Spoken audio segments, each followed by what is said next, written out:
त्यांना महाराजांना शारीरिक यातनांपेक्षा ज्या मानसिक यातना दिल्या गेल्या, हिंदूंचे अभिषिक्त छत्रपती, त्या अभिषिक्त छत्रपतींची केलेली हे सगळं क्रूर चेष्टा, त्यांना दिलेल्या सगळ्या मानसिक यातना, उंटावर बसवून त्यांची काढलेली धिंड, त्यांना लोक दगड मारतायत, भाले टोचून मारतायत. जेव्हा सिंह असतो ना, सिंह, प्रत्यक्ष कोणी सिंहाच्या समोर पण जाऊ शकत नाही हो.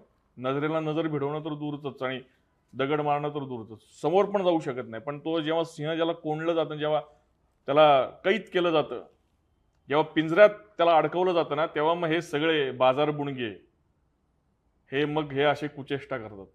जशी कुचेष्टा आपल्या महाराजांची केली. महाराज म्हणजे आपले सिंहच होते. केशव पंडित म्हणतायत सिंहाप्रमाणे नव्हे तर प्रत्यक्ष सिंहच, असं केशव पंडित संभाजी महाराजांचं वर्णन करतायत. आणि मग हे सगळे लफंगे, हे बाजार बुणगे सगळे, हे दगड मारतायत, हे भाले टोचतायत, ही सगळी मानसिक यातना, क्रूर पाशवी. आणि हे आम्ही बोलायचं नाही बरं, हे आम्ही बोललो की भावना का दुखवतात बरं?